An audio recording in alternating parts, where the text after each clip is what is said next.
पोकरा अर्थात नानाजी देशमुख कृषी संजीवनी प्रकल्प 2.0 च्या माध्यमातून शेतकऱ्यांना आता तुषार सिंचनसाठी 75 ते 90% पर्यंत अनुदान दिले जाते आणि त्यासाठीचा ऑनलाईन अर्ज हा कशा प्रकारे करायचा आहे याबद्दलची सविस्तर माहिती आपण आजच्या व्हिडिओमधून जाणून घेणार आहोत। तर नमस्कार मित्रांनो, मी आहे सोपान डवाले आणि आपण पाहतात सरकारी कॉर्नर यूट्यूब चॅनल। मित्रांनो, चॅनलवरती जर आपण नवीन आला असाल तर चॅनलला सबस्क्राईब करा आणि पुढे असणाऱ्या बेल आयकॉनवरती क्लिक करून ऑल नोटिफिकेशन अलाउ करून घ्या, त्यामुळे पुढे येणारे असेच नवनवीन व्हिडिओ आपल्याला सर्वात अगोदर पाहायला मिळतील। चला तर पाहूया आपण नानाजी देशमुख कृषी संजीवनी योजनेमार्फत तुषार सिंचनसाठी ऑनलाईन अर्ज कशा प्रकारे करायचा आहे। तर त्यासाठी सर्वप्रथम आपल्याला pokra.gov.in या वेबसाईट वरती यायचं आहे।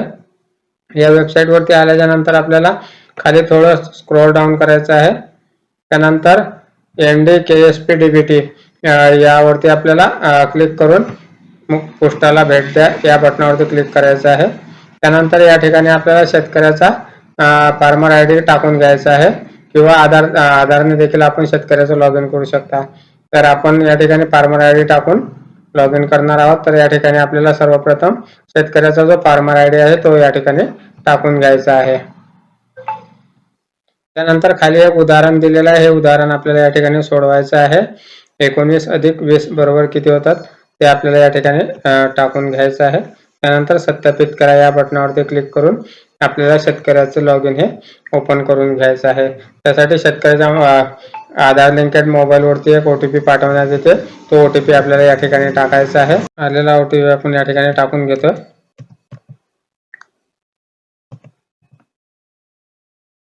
त्यानंतर लॉग इन करा। शेतकऱ्याचं लॉग इन हे या ठिकाणी ओपन झालेलं आहे। तर त्यासाठी आपल्याला नवीन अर्ज करा या बटनावरती क्लिक करायचं आहे। आपल्याला नवीन अर्ज करायचा आहे त्यासाठी। त्यानंतर घटकाचा गट आपल्या या ठिकाणावरून निवडून घ्यायचा आहे। तर आपल्याला तुषार सिंचनसाठी अर्ज करायचा आहे, तर तुषार सिंचन हे कशामध्ये येईल तर सूक्ष्म सिंचन हा घटकाचा गट आहे। त्यानंतर घटकाचे नाव आपण या ठिकाणावरून सिलेक्ट करून घ्यायचं आहे, ठिबक सिंचन पाहिजे की तुषार सिंचन। तर आपल्याला तुषार सिंचन पाहिजे, त्यामुळे आपण या ठिकाणी तुषार सिंचन वरती क्लिक करून घेतोय।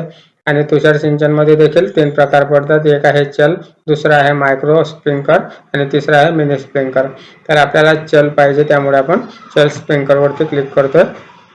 त्यानंतर आपल्याला कपलरचा व्यास किती पाहिजे ते या ठिकाणावरून सिलेक्ट करायचं आहे।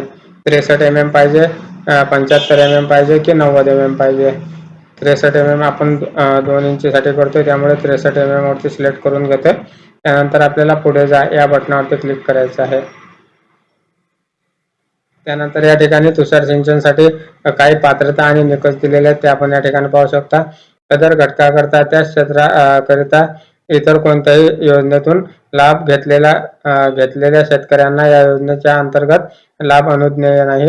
शेतकऱ्याने मागील 7 वर्षात कोणत्याही शासकीय योजनेतून सूक्ष्म सिंचन घटकाचा लाभ घेतला असल्यास असे क्षेत्र वगळून उर्वरित क्षेत्रास एकूण 5 हेक्टर पर्यंत क्षेत्र मर्यादित लाभ देय राहील। त्याचप्रमाणे शेतकऱ्याकडे सदर घटकासाठी पाणी पुरवठ्याची सुविधा आणि विद्युत पुरवठा असणे आवश्यक आहे। त्याचप्रमाणे प्रकल्पांतर्गत सदर घटकाचा लाभ 5 हेक्टर पर्यंत एकूण जमीन धारणा असलेल्या लाभार्थींना देय राहील। त्याचप्रमाणे आवश्यक कागदपत्रे या ठिकाणी दाखवलेले आहेत। अर्जदार जर अनुसूचित जाती जमातीतील असेल तर जात प्रमाणपत्र लागेल।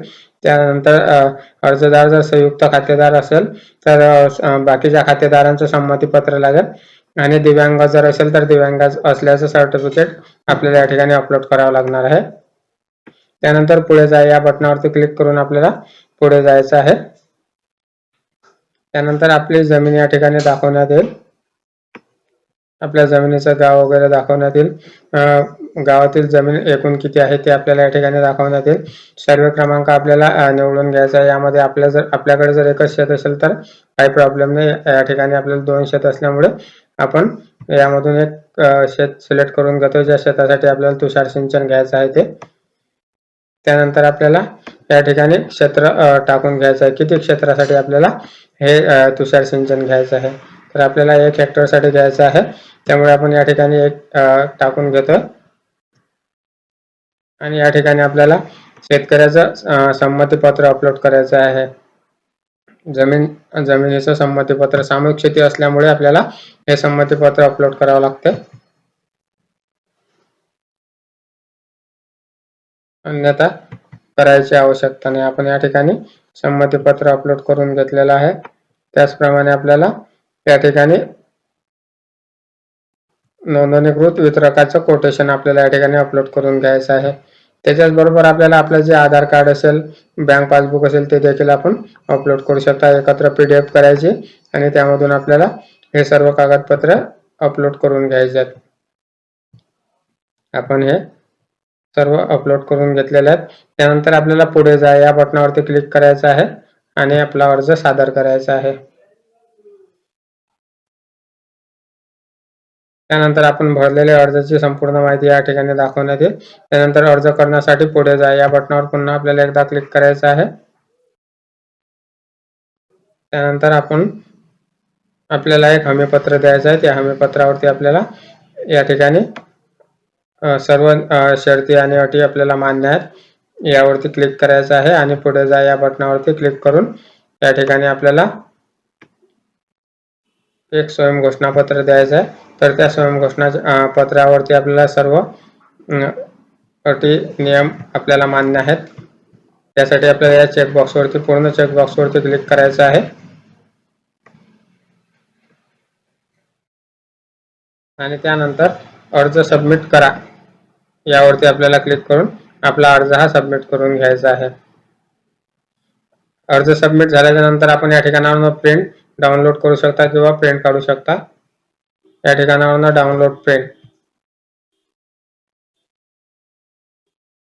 आपण केलेल्या अर्जाची प्रिंट आपण या ठिकाणी डाउनलोड केलेली आहे किंवा डायरेक्ट देखील प्रिंट देऊ शकता. आपण प्रिंट वरती क्लिक करायचं आहे.